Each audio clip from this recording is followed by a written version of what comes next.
영상 시청하시기 이전에 구독과 좋아요 부탁드리겠습니다. 저희에게 큰 힘이 됩니다. 대한민국 제1의 항구도시 부산, 그 심장부에서도 가장 눈부신 불을 과시하는 마린시티의 밤은 결코 잠들지 않는 인공의 별천지였다.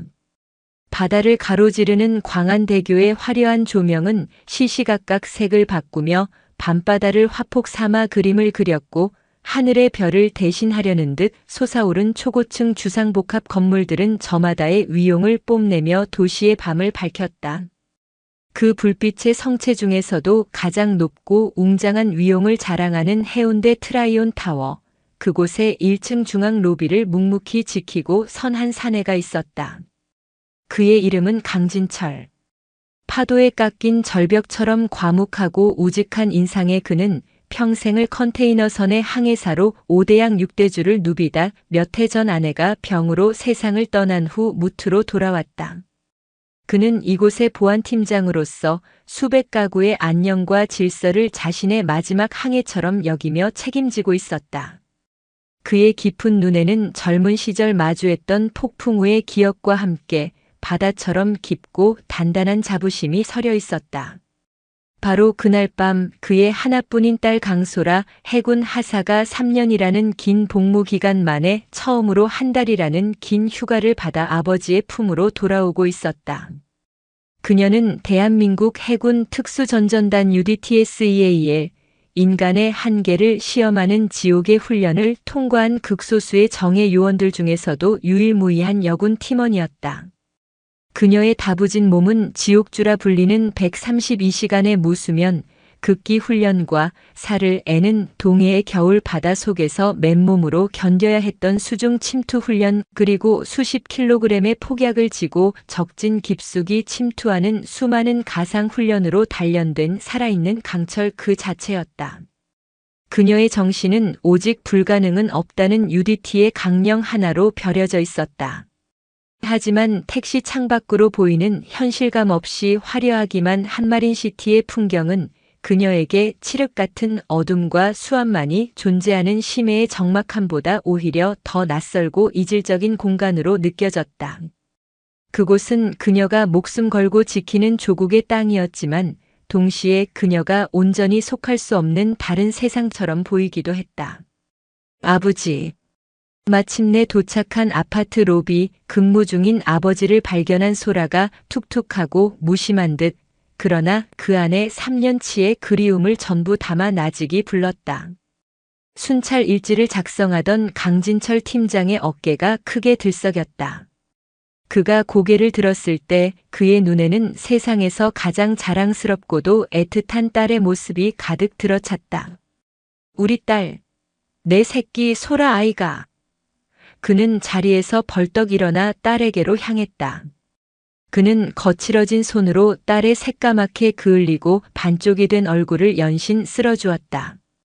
3년 만에 마주한 부녀는 한동안 그 어떤 말도 잊지 못했다. 그들의 깊은 침묵 속에는 수만 마디의 안부와 걱정, 그리고 서로를 향한 애틋한 그리움이 거대한 파도처럼 밀려왔다 밀려갔다. 그 눈물겹도록 평화로운 재회의 순간을 마치 기름 걸레로 깨끗한 유리창을 닦아내듯 더럽힌 것은 요란하고 천박한 배기음이었다. 눈이 시리도록 번쩍이는 노란색 외제 스포츠카 한 대가 마치 도로 전체가 제 것인 양 아파트 입구로 미끄러지듯 들어오더니 방문객 주차구역 3칸을 보란듯이 차지하며 급정거했다. 차에서 내린 것은 190cm는 좋게 넘어 보이는 거대한 체구의 사내였다. 짧게 깎은 머리, 온몸을 뒤덮은 값비싼 명품 옷으로도 도저히 감출 수 없는 우락부락한 근육과 그 위를 빈틈없이 채운 현란하고 위협적인 문신. 그는 이 일대 유흥가를 주무르는 신흥폭력 조직의 실세이자 이 아파트의 입주민이라는 지위를 방패 삼아 온갖 진상짓을 일삼는 것으로 악명 높은 마동팔이었다. 그는 순찰을 돌던 신입 경비원의 멱살이라도 잡을 듯이 삿대질을 하며 고함을 질렀다.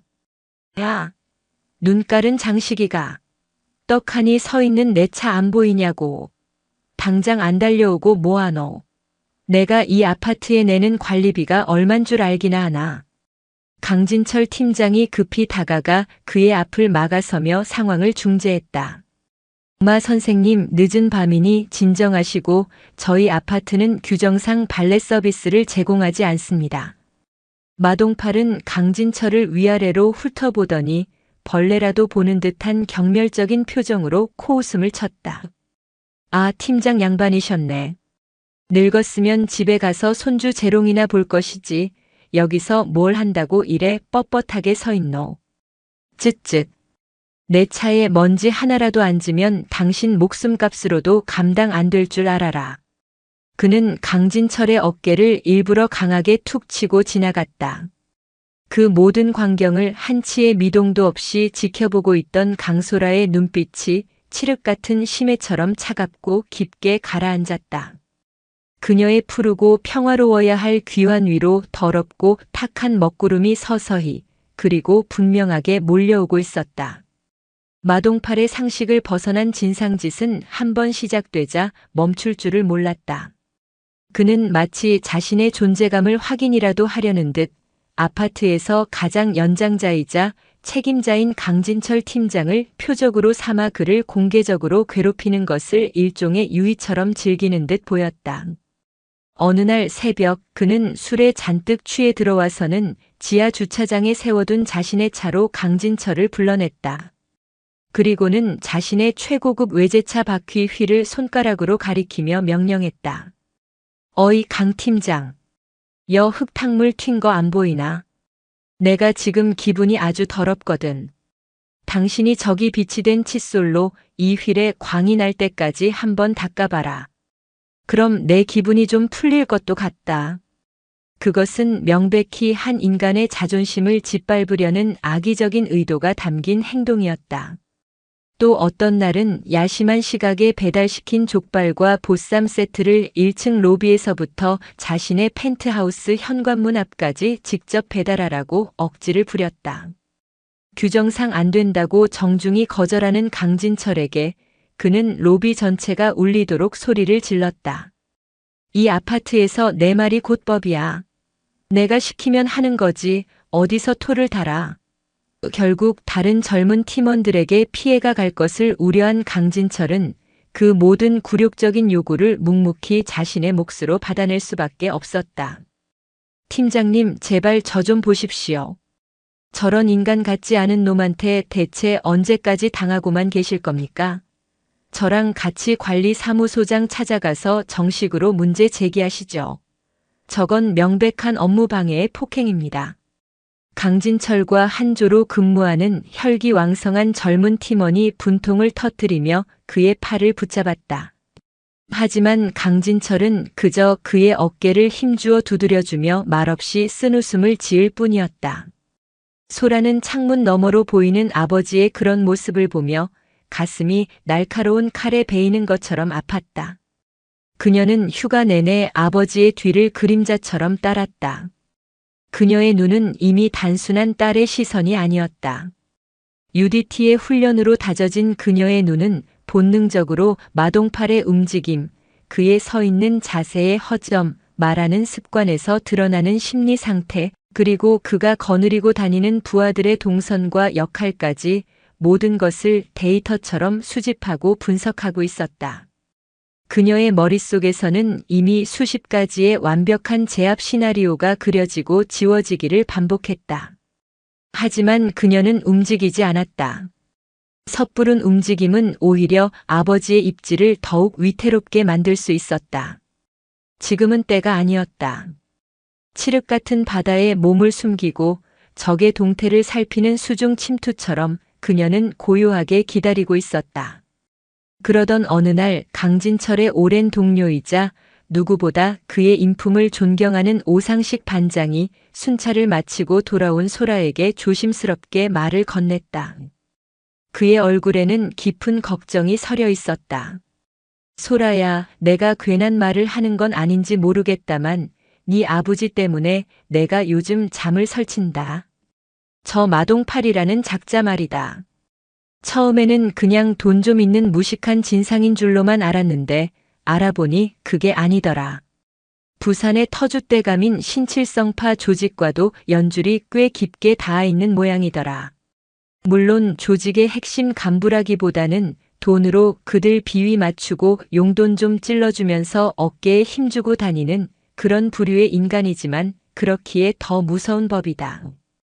저런 자들은 자존심에 상처를 입으면 무슨 짓을 할지 모른다. 부디 네 아버지 좀 잘 설득해다오. 오 반장의 진심 어린 경고는 소라의 마음에 이미 타오르고 있던 불길에 기름을 붓는 격이 되었다. 한편 그 시각 마동팔은 자신의 펜트하우스에서 누군가와 통화를 하며 비굴할 정도로 머리를 조아리고 있었다. 네, 허 회장님.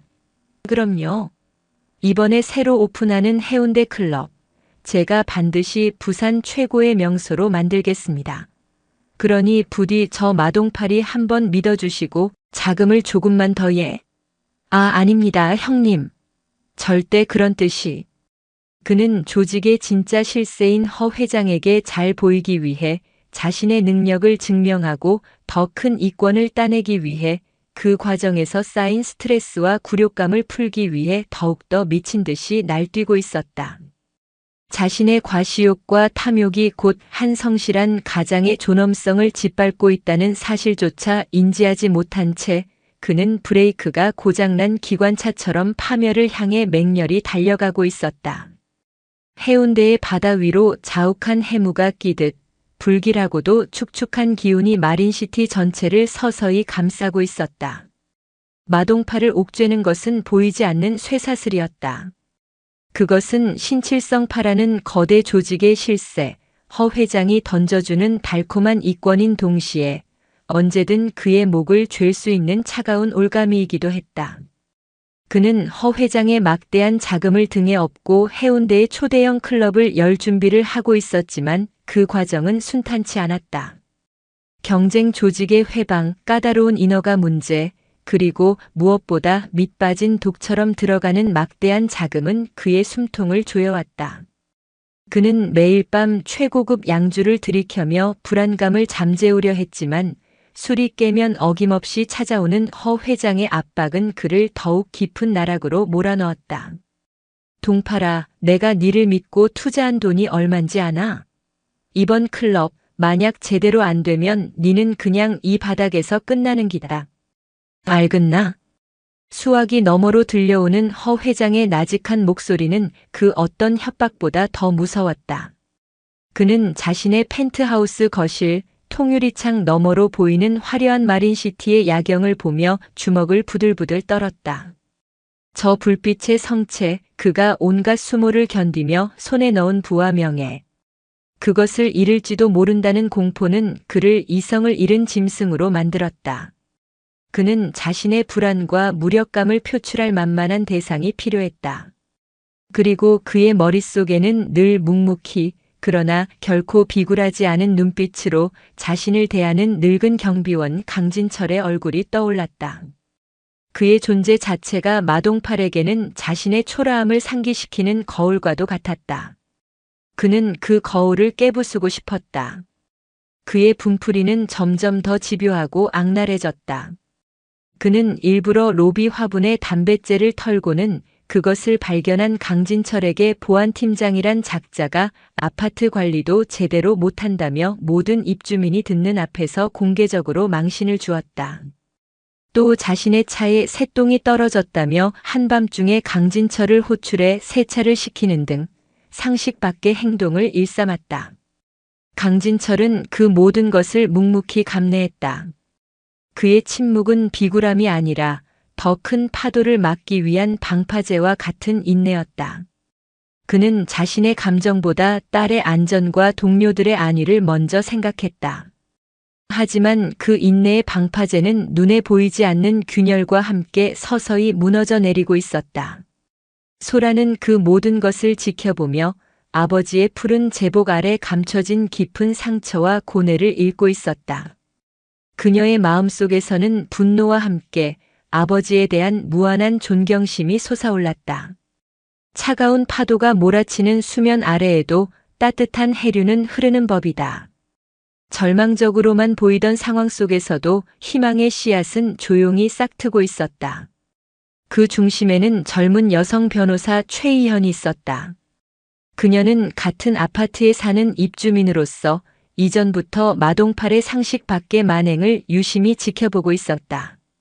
그녀는 법을 아는 사람으로서 저런 불의가 버젓이 행해지는 것을 더 이상 묵과할 수 없다고 판단했다. 어느 날 오후 최희현 변호사는 로비에서 마동팔이 강진철 팀장에게 또다시 시비를 거는 장면을 목격했다. 그녀는 망설이지 않고 다가갔다. 그리고는 자신의 스마트폰을 꺼내 녹음 기능을 켜고 또렷한 목소리로 말했다. 마동팔 씨, 지금 하시는 말씀과 행동은 형법상 모욕죄와 업무방해죄에 해당할 수 있는 명백한 불법 행위입니다.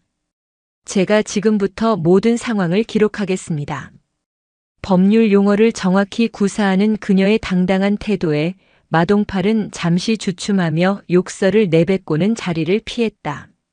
최희현 변호사는 강진철에게 다가가 명함을 건넸다. 팀장님, 혼자 끙끙 앓지 마세요. 제가 법적으로 도와드릴 수 있는 모든 것을 돕겠습니다. 주민들의 동의를 얻어 공동으로 대응할 수도 있습니다. 강진철은 그녀의 용기에 깊이 감사했지만 괜찮습니다라며 정중히 사양했다.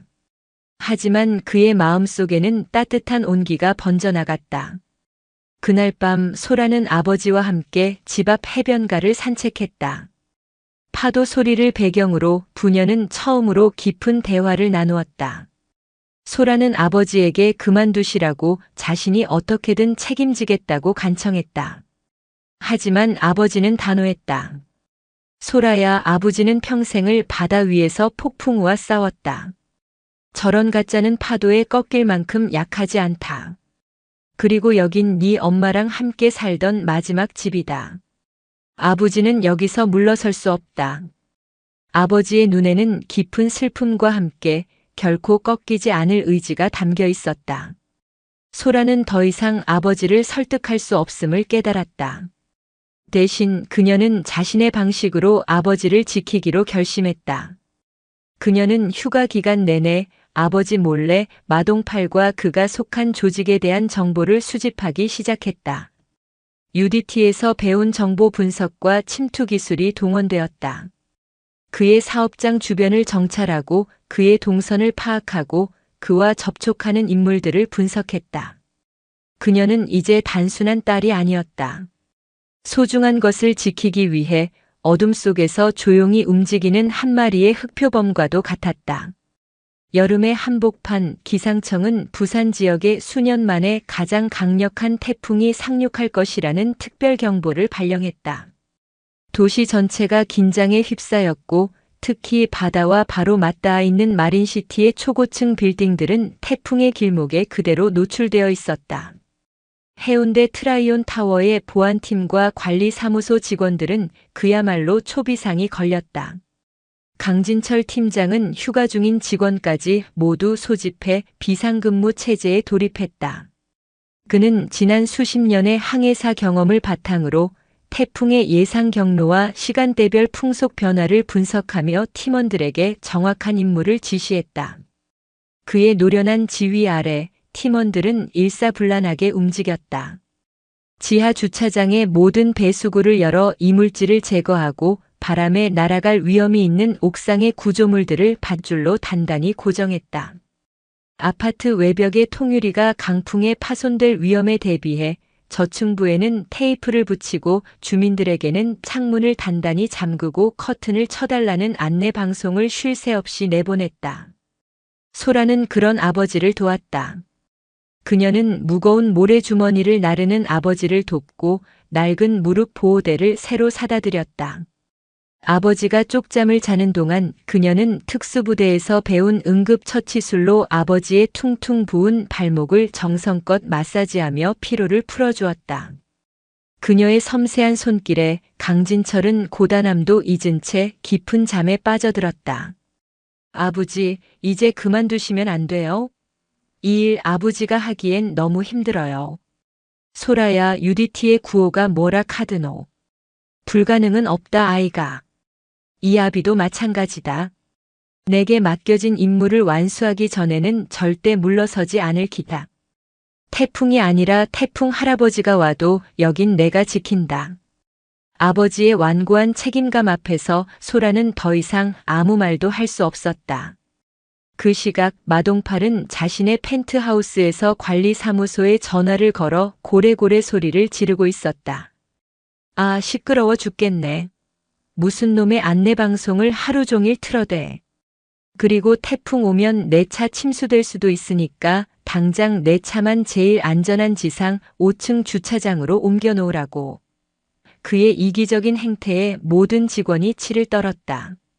태풍이 절정에 달한 밤 거대한 파도가 방파제를 넘어 도로를 덮치고 미친 듯한 바람이 건물을 흔들었다. 모두가 공포에 떨고 있을 때 강진철과 그의 팀원들은 묵묵히 자신의 자리를 지켰다. 그들은 단순한 직원이 아니라 수백 가구의 생명과 재산을 지키는 최전선의 전사들이었다. 태풍의 눈, 가장 고요하지만 가장 위험한 그 중심에서 강진철의 존재는 그 자체로 아파트의 등대와도 같았다. 태풍이 거짓말처럼 휩쓸고 지나간 후 청명하게 갠 토요일 밤이었다.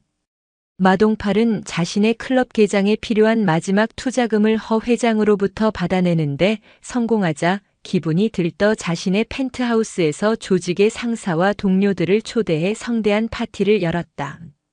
최고급 양주와 샴페인이 강물처럼 흘렀고 시끄러운 음악과 천박한 웃음소리가 밤새도록 이어졌다.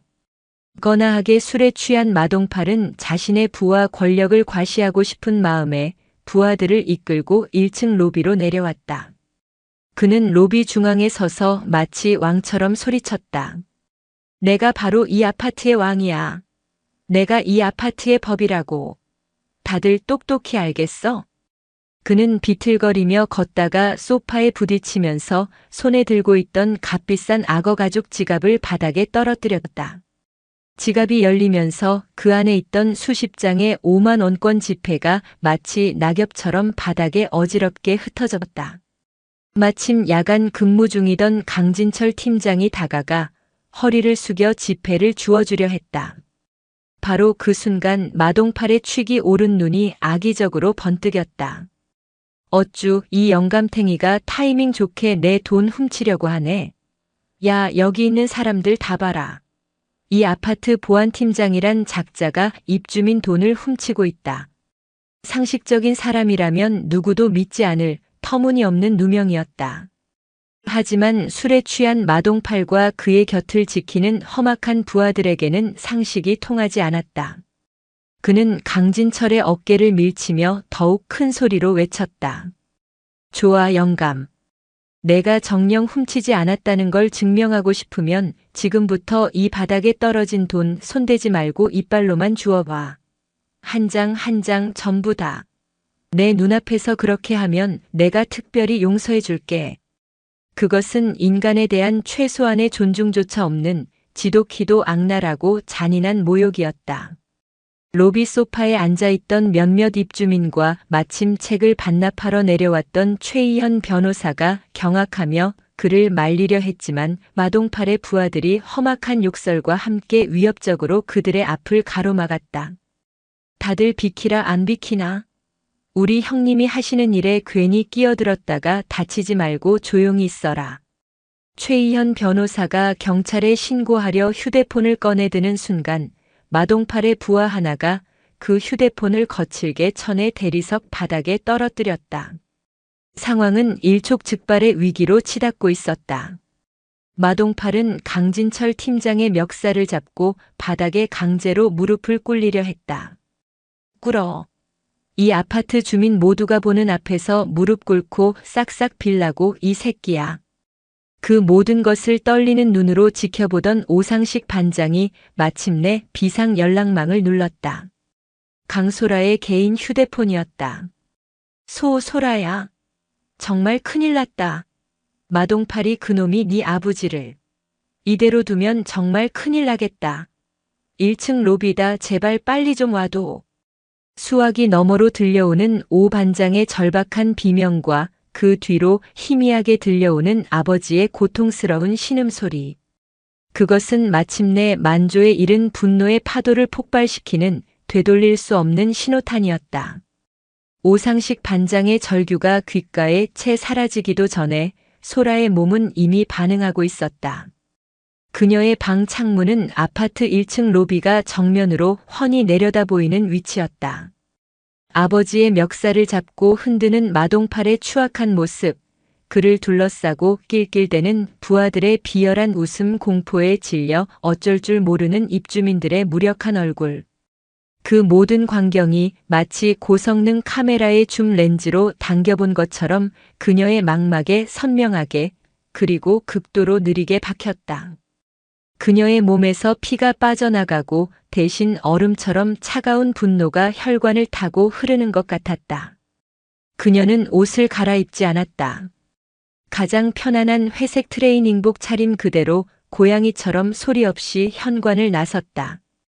일부러 엘리베이터를 지나쳐 비상계단으로 향했다. 한 계단 한 계단 내려갈 때마다 그녀의 머릿속은 놀라울 정도로 차갑게 비워지고 오직 수천 번의 실전 훈련으로 그녀의 세포 하나하나에 새겨진 전투 프로토콜만이 서서히 작동하기 시작했다. 로비의 전체 구조, 기둥과 소파 같은 엄폐물의 위치, 여러 방향의 비상구, 천장 조명의 각도와 사각지대, 그리고 가장 중요한 적의 숫자와 각각의 배치. 이 모든 정보가 순식간에 3차원 지도로 변환되어 그녀의 머릿속에 완벽하게 그려졌다. 최단 시간 내에 최소한의 움직임으로 목표들을 완벽하게 무력화시킬 수 있는 최적의 침투 및 제압 경로가 수십 가지 설정되고 그중 가장 효율적인 단 하나의 경로가 선택되었다. 그녀는 호흡을 조절했다. 깊게 들이마시고 길게 내쉬었다. 심해의 압력을 견디기 위해 극한의 고통 속에서 평정심을 유지하기 위해 수없이 반복했던 UDT 특유의 전투 호흡법이었다. 그녀의 심박수가 안정되고 오감은 극도로 예민해졌다. 멀리서 들려오는 자동차 소리, 로비의 냉방 장치 소음, 그리고 그 모든 것을 뚫고 들려오는 아버지의 억눌린 신음소리. 그녀는 잠시 눈을 감았다. 지옥주 훈련 마지막 날 의식이 흐려지는 극한의 상황에서 교관이 외치던 목소리가 떠올랐다. 내가 지켜야 할 것을 떠올려라. 그것이 너를 일으켜 세울 것이다. 그녀가 눈을 떴을 때 그 눈에는 더 이상 딸의 슬픔이나 분노는 남아있지 않았다. 오직 목표를 눈앞에 둔 최정의 요원의 비정아리만큼 차갑고 강철 같은 의지만이 이글거리고 있었다. 그녀는 마지막 계단을 소리 없이 내려섰다. 로비의 강화 유리문을 밀고 안으로 들어서는 순간 심연의 가장 깊은 곳에서 깨어난 분노가 마침내 그 모습을 드러냈다. 소라가 로비에 나타난 것은 마치 유령과도 같았다. 시끄러운 소란과 팽팽한 긴장감 속에서 아무도 그녀가 언제, 어디서 나타났는지 인지하지 못했다. 그녀는 가장 먼저 최희현 변호사의 휴대폰을 짓밟고 낄낄거리던 부하의 등 뒤로 그림자처럼 소리 없이 접근했다. 거기까지. 얼음장처럼 차갑고 날카로운 목소리에 남자가 의아한 표정으로 돌아보는 순간 소라의 손날이 한치의 오차도 없이 그의 목 측면의 경동맥동을 정확하게 파고들었다. 윽 하는 짧은 신음과 함께 남자는 뇌로 가는 혈류가 순간적으로 차단되어 그대로 정신을 잃고 바닥에 쓰러졌다. 주변의 다른 부하들이 갑작스러운 상황에 당황해서 돌아보는 찰나 그녀의 몸은 이미 다음 목표물을 향해 용수철처럼 튀어나가고 있었다. 그녀의 움직임은 세상에 알려진 그 어떤 무술과도 달랐다. 그것은 오직 전장에서 가장 효율적으로 적을 살상하고 무력화시키기 위해 만들어진 해군 특수전전단의 근접 전투체계, 그 실전의 모습이었다. 불필요한 예비 동작이나 화려한 기압은 일절 배제되었다. 오직 목표를 향한 최단 거리의 움직임과 인체의 가장 취약한 급소를 향한 냉혹하고 정밀한 타격만이 존재할 뿐이었다. 한 명의 팔꿈치 관절을 역방향으로 꺾어 처절한 비명을 지르게 만들고 그를 인간 방패 삼아 다른 한 명의 안면을 그대로 가격했다. 그녀를 향해 날아오는 발차기를 피하지 않고 오히려 더 깊이 파고들어 상대의 다리를 그대로 잡아채 축으로 삼아 공중에 띄운 뒤 그 육중한 몸을 대리석 바닥에 사정없이 매다 꽂았다. 쿵 하는 둔탁한 굉음과 함께 바닥이 깨지고 남자는 그대로 의식을 잃었다. 그 모든 움직임은 물 흐르듯 유려했고 뼈와 살이 부딪히는 소리는 소름 끼칠 정도로 현실적이고 잔혹했다. 10초도 채 되지 않는 시간 마동팔이 자랑하던 건장한 부하 4명이 전투 불능 상태가 되어 바닥에 나뒹굴었다. 마동팔은 눈앞에서 벌어진 도저히 믿을 수 없는 광경에 술이 확 깬 얼굴로 멍하니 서 있었다. 그의 머리가 이 상황을 이해하기를 거부했다. 너는 또 뭐냐 이 미친년이 감히. 그는 자신의 거대한 덩치와 타고난 힘을 믿고 짐승처럼 포효하며 소라를 향해 주먹을 휘둘렀다. 보통 사람이라면 스치기만 해도 뼈가 으스러질 파괴력을 담은 주먹이었다. 하지만 소라는 그의 주먹을 종이 한 장 차이로 가볍게 흘려보내며 오히려 그의 품 안으로 섬광처럼 파고들었다. 그리고는 수중 격투 상황이나 좁은 선박 내부에서의 전투를 대비해 혹독하게 익혔던 그래플링 기술을 사용했다. 그녀의 몸이 마치 거대한 뱀처럼 그의 육중한 몸을 휘감았고 강철 같은 팔뚝이 그의 굵은 목을 파고들어 단단히 조였다. 해군 특수전전단 특유의 변형된 리어 네이키드 초크. 마동팔은 거대한 몸을 필사적으로 버둥거렸지만 목의 경동맥으로 전해져 오는 지독한 압박에 숨을 쉴 수가 없었다. 눈앞이 붉어졌다가 캄캄해지고 폐부에서 산소를 갈구하는 비명이 터져나왔다. 거대한 상어가 그물에 걸려 무트로 끌려나와 산소가 부족해 헐떡이듯 그는 생애 처음 느껴보는 절대적인 무력감 속에서 힘없이 무너져 내렸다. 소라는 그의 의식이 끊어지기 바로 직전 힘을 풀어 그를 바닥에 내팽개쳤다. 그리고는 바닥에 쓰러져 개처럼 헐떡이는 그의 귓가에 심해의 수압처럼 무겁고 차가운 목소리로 그녀의 모든 분노와 경멸을 담아 속삭였다. 내가 그토록 자랑하던 그 덩치가 힘이라고 생각하나? 진짜 힘은 132시간 동안 잠들지 않고 칠흑 같은 어둠 속에서 300kg짜리 고무보트를 머리에 이고 동료들과 함께 나아가는 것이다. 진짜 힘은 영하 20도의 겨울 바다에 뛰어들어 국가가 내린 임무를 완수하는 것이다. 그리고 진짜 힘은 바로 저기 내놈 같은 인간의 온갖 모욕 속에서도 자신의 자리에서 묵묵히 책임을 다하는 나의 아버지가 가진 것이다. 너는 힘을 가진 게 아니야. 그저 남들보다 조금 더 클 뿐인 겁쟁이에 불과할 뿐이지. 불가능은 없다. 그것은 UDT의 구호가 아니라 그녀의 삶 그 자체였고 그녀가 내리는 심판의 이름이었다. 압도적인 힘이 모든 것을 정리하고 지나간 로비에는 마치 태풍의 눈 한가운데 들어온 것처럼 기이하고도 무거운 정적이 흘렀다. 바닥에 쓰러져 신음하는 조폭들, 그리고 그 중심에 선 채 차갑게 식은 눈으로 그들을 내려다보는 강소라. 그 비현실적인 광경 앞에 그곳에 있던 모든 입주민들은 공포와 경외가 뒤섞인 눈으로 숨조차 제대로 쉬지 못하고 있었다. 그 침묵을 가장 먼저 깬 것은 젊은 변호사 최희현이었다. 그녀는 눈앞의 상황을 순식간에 파악했다. 강소라의 행동은 통쾌했지만 법적으로는 명백한 사적 제재였고 자칫하면 그녀가 폭행죄로 곤경에 처할 수 있는 위험한 상황이었다. 그녀는 법의 수호자로서의 직업 윤리와 불의에 맞선 한 인간을 보호하고 싶은 양심 사이에서 망설이지 않았다. 그녀는 후자를 택했다. 최희연은 즉시 상황을 장악했다. 그녀는 겁에 질려 웅성거리는 입주민들을 향해 나직하지만 단호하고 힘있는 목소리로 말했다. 다들 제 말 잘 들으세요. 우리는 오늘 밤 아무것도 보지 못했습니다. 저기 누워있는 마동팔 씨 일행은 자기들끼리 술에 취해 심하게 다투다 넘어진 겁니다. 제가 그 증인입니다. 모두 동의하시죠? 그녀의 눈빛에는 사람들을 설득하고 따르게 만드는 강한 힘이 있었다. 입주민들은 서로 눈치를 보다가 이내 약속이라도 한 듯 일제히 고개를 끄덕였다. 그녀는 재빨리 소라에게 다가가 떨리는 그녀의 어깨를 단단히 잡으며 나지막이 속삭였다. 강소라 씨 맞죠? 정말 대단한 일을 했어요. 하지만 이제부턴 제게 맡겨요. 걱정하지 말아요. 제가 당신과 아버님을 지켜드릴게요.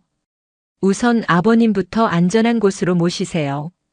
그리고는 오상식 반장에게 다가가 반장님, 저쪽 로비 코너에 있는 CCTV, 하필 오늘부터 녹화 시스템에 오류가 생겨서 작동이 안 되고 있더군요. 관리사무소에 제가 방금 확인했습니다. 라며 완벽한 알리바이를 만들어 주었다. 자신도 모르는 사이에 소라에게는 세상에서 가장 든든하고 유능한 조력자들이 생긴 것이었다.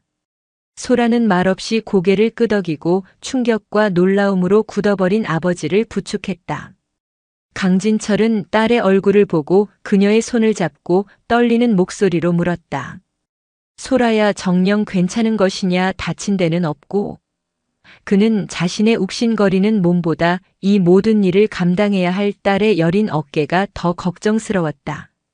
그날 밤 집으로 돌아온 부녀 사이에는 길고 무거운 침묵이 흘렀다. 침묵을 깬 것은 아버지였다. 그는 처음으로 딸 앞에서 자신의 나약함을 고백했다. 아내가 떠난 후 느꼈던 깊은 외로움과 상실감, 그리고 이 경비원 일이 자신에게 남은 마지막 자존심이자 삶의 끈이었음을 눈물로 털어놓았다. 소라 역시 늘 괜찮다고만 말했던 군 생활의 지독한 고통과 외로움, 그리고 그런 자신을 버티게 해준 유일한 힘이 바로 아버지였음을 눈물로 고백했다. 서로의 가장 깊은 상처를 확인하고 따뜻하게 보듬는 사이, 부녀의 유대는 그 어떤 강철보다도 단단하고 끈끈하게 이어졌다. 폭풍이 남긴 것은 상처뿐만이 아니었다. 그것은 서로를 향한 더 깊은 이해와 사랑, 그리고 보이지 않는 연대의 시작이었다. 병원에 홀로 버려지듯 입원한 마동팔에게 세상은 온통 잿빛 폐허와도 같았다. 부러진 갈비뼈와 터진 입술에서 오는 육체적 고통보다 온몸의 세포 하나하나를 짓누르는 듯한 처절한 굴욕감과 무력감이 그를 더욱 미치게 만들었다.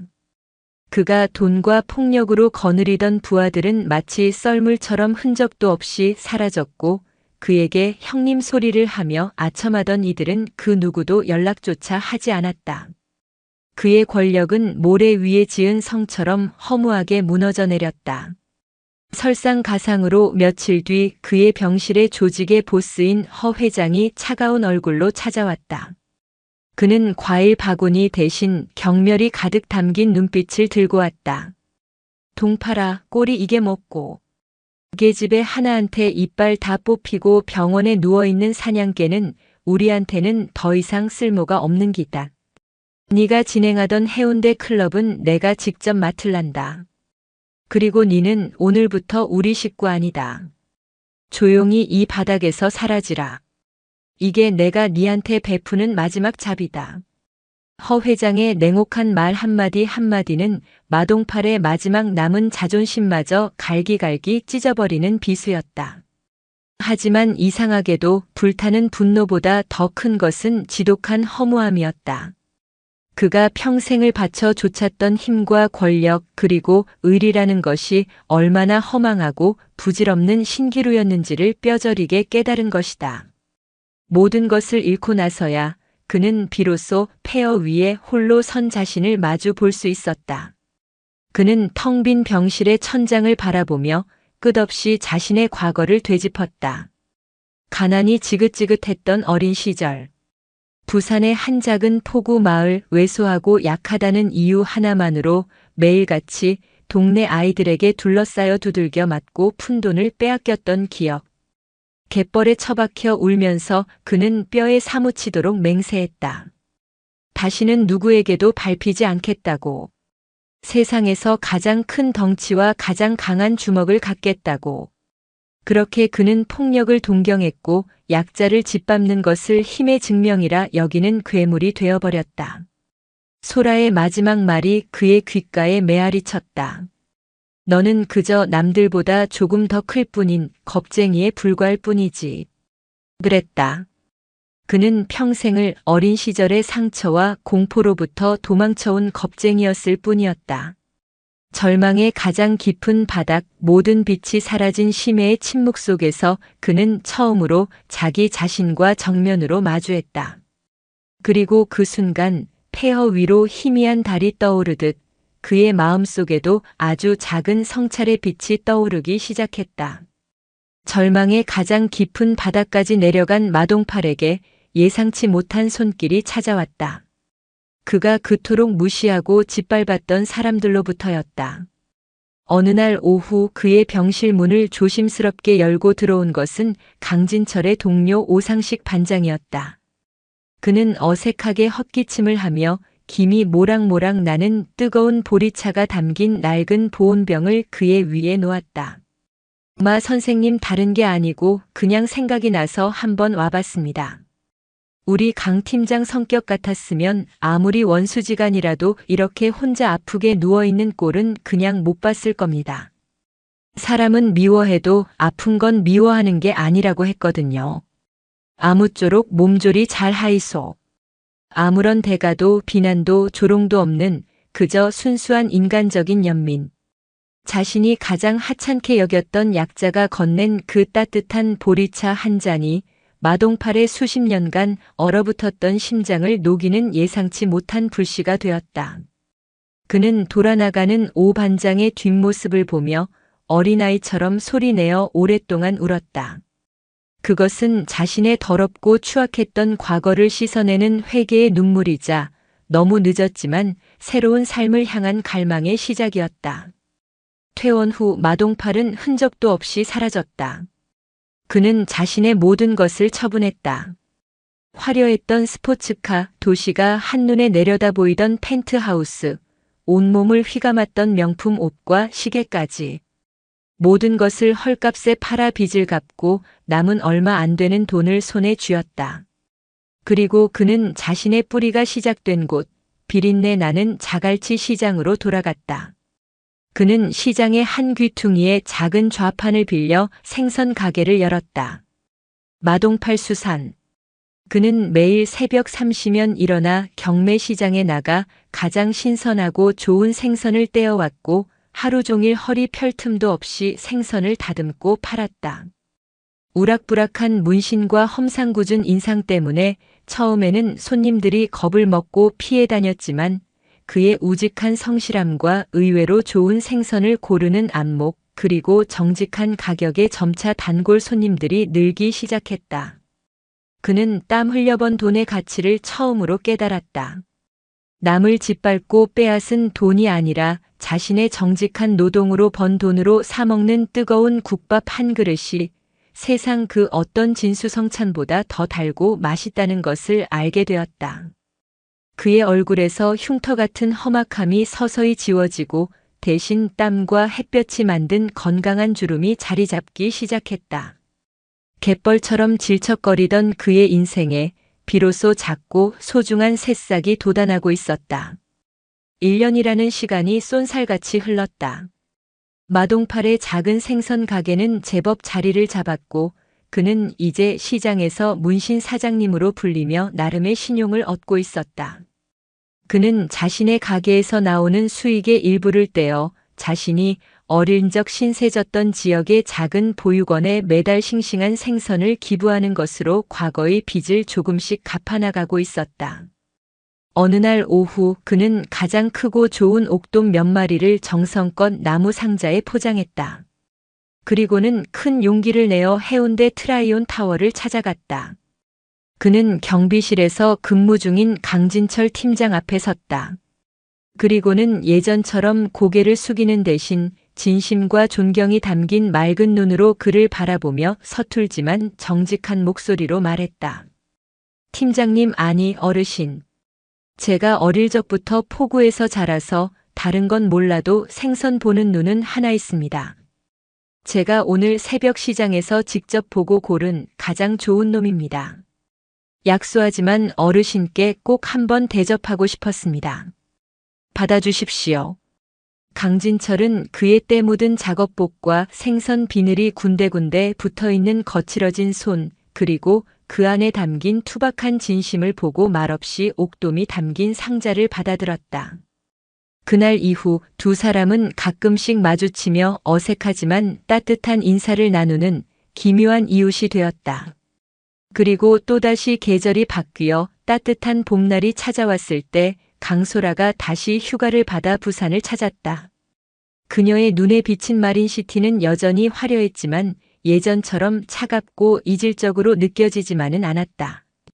그녀는 아버지와 함께 근처 시장에 장을 보러 갔다가 앞치마를 두르고 손님과 흥정을 하며 사람 좋은 웃음을 짓고 있는 마동파를 보았다.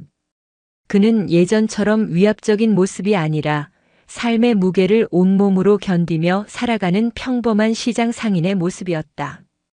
그는 소라를 발견하고는 잠시 놀란 듯 멈칫했다. 이내 그는 자리에서 일어나 그녀를 향해 아무 말 없이 세상에서 가장 깊고 진심 어린 존경과 감사를 담아 허리를 숙였다. 소라도 그에게 가볍게 목례를 건넸다. 그들의 침묵 속에는 그 어떤 말보다 더 많은 용서와 화해, 그리고 새로운 시작에 대한 축복이 담겨 있었다. 그날 저녁 소라와 아버지는 나란히 해운대 백사장을 걸었다. 부드러운 저녁 노을이 바다와 하늘을 온통 황금빛으로 물들이고 있었다. 부서지는 파도 소리가 세상의 모든 소음을 따뜻하게 감싸주었다. 아버지가 나지막이 그러나 그 어느 때보다 자랑스러운 목소리로 말했다.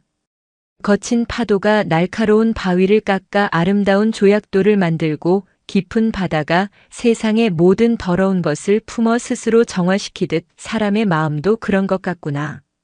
이 모든 것이 다 내 자랑스러운 딸 덕분이다. 소라는 대답 대신 아버지의 팔짱을 꼭 꼈다. 그녀의 눈에 저 멀리 망망대해의 수평선이 들어왔다. 그녀가 지킨 것은 단순히 연약한 아버지만이 아니었다. 한 남자의 그릇된 인생을 구하고 차갑게 얼어붙었던 도시의 따뜻한 인간의 온기를 불어넣는 새로운 항해의 시작을 알리는 백고동을 울린 것이었다. 불가능은 없다. 그 다짐은 이제 더 이상 그녀 혼자만의 것이 아니었다. 바다는 그 모든 것을 알고 있다는 듯 변함없이 장엄하고 푸른 숨을 내쉬고 있었다. 오늘도 시청해 주셔서 감사합니다. 영상이 즐거우셨다면 구독과 좋아요 부탁드리겠습니다.